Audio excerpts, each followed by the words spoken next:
You can almost hear it in the air around Ford Field right now. That strange, heavy buzz that tells you something's brewing. Not just a normal camp headline or another vanilla depth chart adjustment, but the kind of move, the kind of development that could flip the narrative for this entire season. Lions News Fan Report here.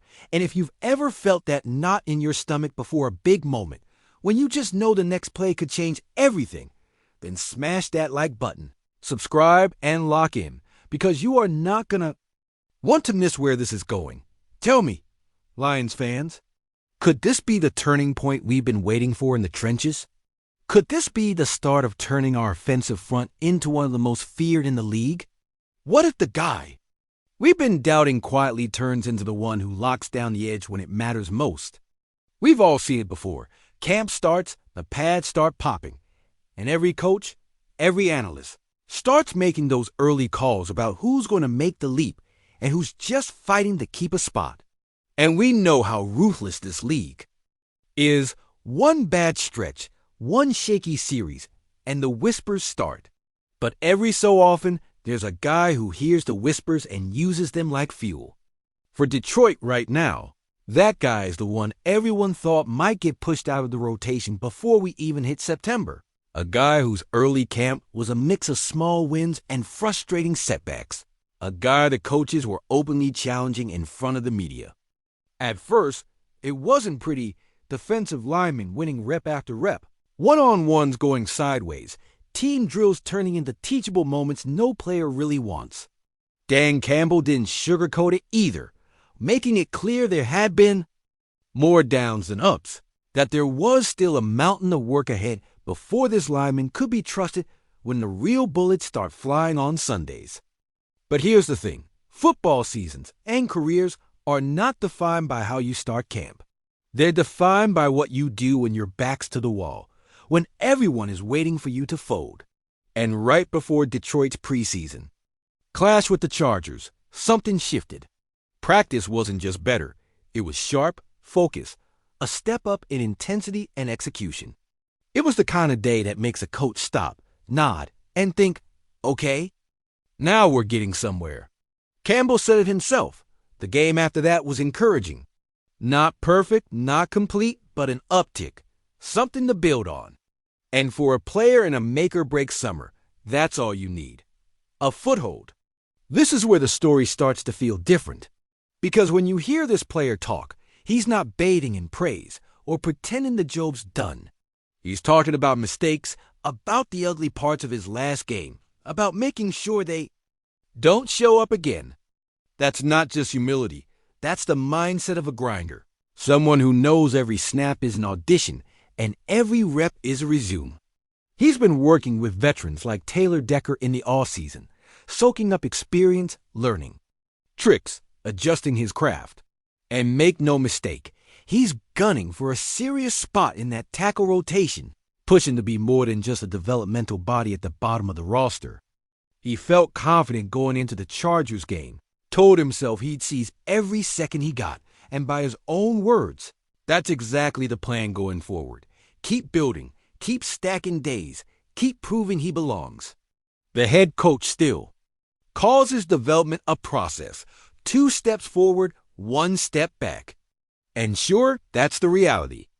But if you follow this team long enough, you know that sometimes those 1 step back guys turn into absolute monsters once they find their rhythm. Sometimes they go from liability to linchpin in the space of a few months.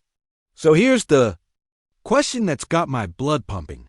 The one that's going to make the next couple of preseason games must-watch football for every Lions fan out there. Is Manu about to flip the script on his entire career right in front of our eyes, turning from a project to a player the NFC North has to game plan for?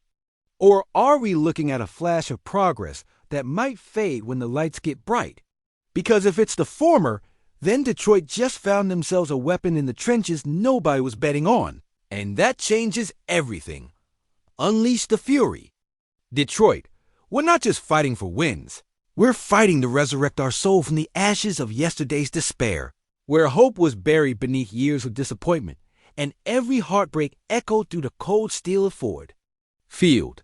The ghosts of 0 to 16 lurk in every whisper of the player's silence. Every playoff heartbreak that slipped through our fingers like grainy sand. Each a reminder that we've been knocked down, kicked to the curb, told we're too broken to stand tall again. But here's the truth that burns hotter than our coldest nights. This is the moment when the Detroit Lions rise from the wreckage, not with fragile hope, but with bloody fists and hearts unbreakable, tearing past the scars of past failures. Rewriting the narrative that has haunted us since Barry Sanders hung up his cleats, an icon who, like the city, left everything on the field, only to vanish into the shadows, leaving us craving more, demanding vengeance in every bone, every nerve. The locker rooms thick with tension. Coaches whisper strategies like secret spells. Veterans like DeAndre Swift and Jeff Okudah whisper warnings to the young guns, and behind closed doors, the front office plots a strategic renaissance, knowing full well that the NFC North snarling Wolves, Vikings, Bears, Packers are licking their chops, sniffing the blood in the water, petty with fear because Detroit's patience is waning and a new storm is brewing. And oh, the history, how it hoots and hollers, daring us to forget. Caldwell's firing after a promising start, the wild card collapses that left us aching, Calvin Johnson's retirement that tore a slice out of our soul, so raw we still bleed. From it every Sunday, and the night Jim Orlovsky stood in the pocket, risking it all just to give us hope in a decade of drought. We've watched the pain, tasted the frustration, but also learned the art of fighting through it, keeping hope alive in every gritty tackle, every clutch play that makes the earth shake beneath the feet of our rivals. Last season's playoff run was our shot, our defiant, glorious surge that felt like redemption, a fleeting flash that made us believe we're finally emerging from the darkness.